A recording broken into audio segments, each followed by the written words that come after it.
All right, Tigers, here we go. 5-1 podcast, producer surplus. Okay, this shouldn't take long, but for the next week, practice Monday, review Tuesday, supply quiz is going to be Thursday. Make sure you're on that at that point, okay? And then Friday, our last focus will be on equilibrium and the things that we need to get to in that realm, okay? So here we go. Producer surplus. Okay.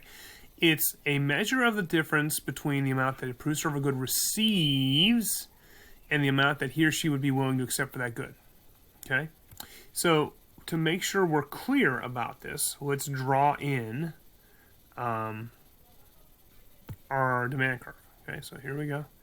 Draw it right through that line right there. Okay? And here's our demand curve, right? Okay. So the definition of producer surplus, right? It's the area above the supply curve and under the price. Okay? So here is the supply curve right here. Whoop. There is the price, and as you can see, it will make a triangle. Get my guy out here. I'm going to get a different color out here for my guy. Okay, so here, it's the area above the supply curve, below the price, and it forms a triangle of area right there. And if you remember, okay, the area below the demand curve but above the price that we talked about under demand was an area known as consumer surplus, right? Okay, so that shouldn't be too difficult to understand how we do that, right? Okay. What happens to the size of this area up here, producer surplus, as the price increases? So if I come over here and I grab my horizontal line guy and I move here, what happens to the area of my triangle? Okay, it increases. Okay, and I'm going to see if I can do this the fastest way here. Come on. It increases, right? As price moves down, it's going to decrease. So imagine a line came across right here, right? So now you have a real little triangle, a producer surplus. Okay, so a producer is willing to sell 500 widgets at $5 a piece, and consumers are willing to purchase these widgets for $8 per widget. Okay, if the producer sells all of its widgets for $8 it will receive, 8 times 500 is $4,000, right?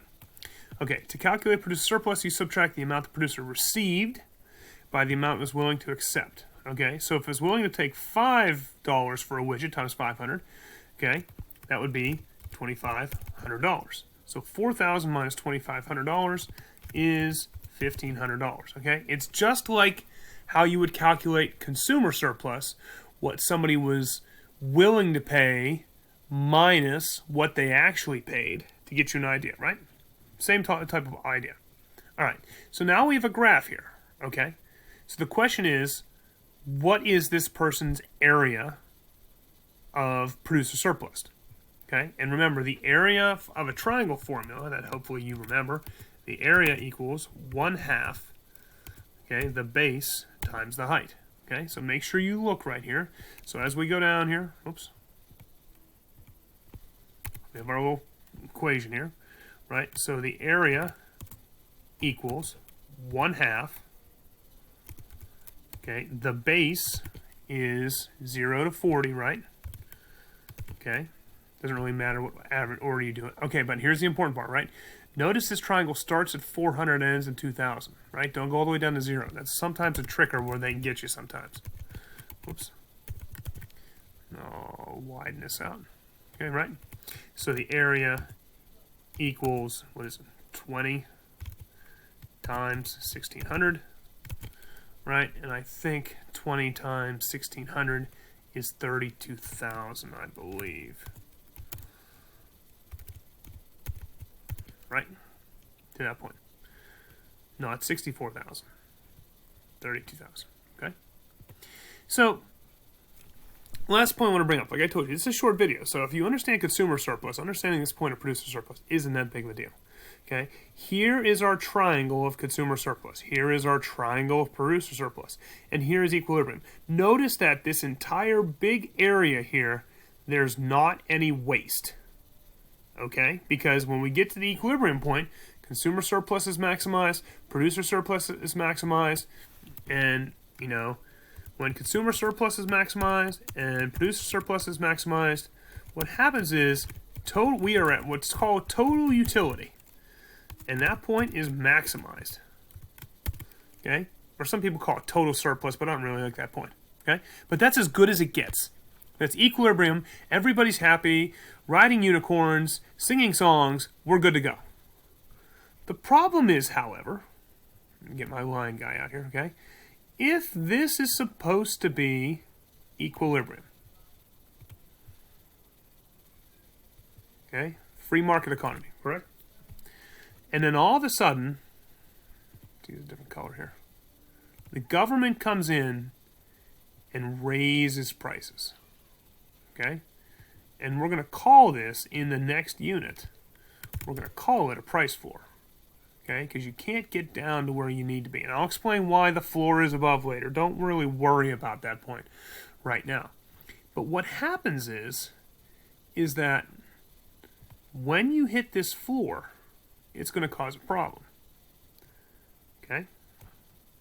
And I just want to sort of show this ahead of time. That way you understand. Okay? That's the price at equilibrium, right? Put my little E there. Okay? That's the quantity at equilibrium, right? Here's the problem.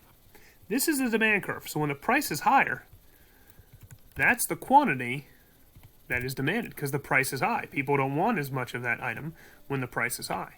But over here, where the price comes and intersects the supply curve, that's the quantity supplied. So notice we got an issue here. We're producing this much over here, but we only want this much over here. So when there's more supply than demanded, what happens, guys, is we have what's referred to as a surplus. And that's not good because we're going to be inefficient. So why is this relevant? Just to show you where this goes to this point. Well, we said to figure out surpluses, it's the area above, like consumer surplus, the area below the demand curve but above the price. Okay? So the area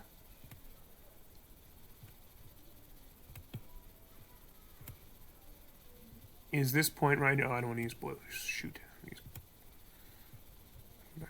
Okay. Use purple. Okay, so look. Here's our area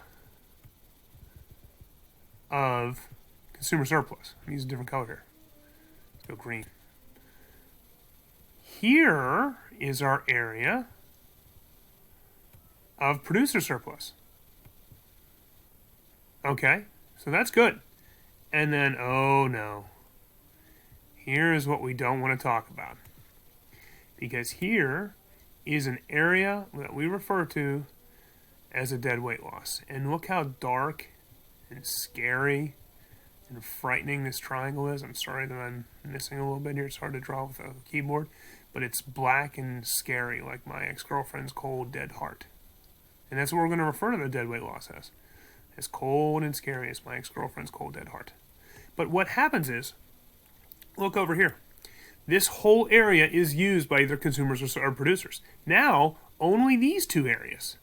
And this area is just lost, and it's gone, and will never come back. Okay? Hopefully you enjoyed it. Enjoy the weekend. You guys know what you need to do for homework.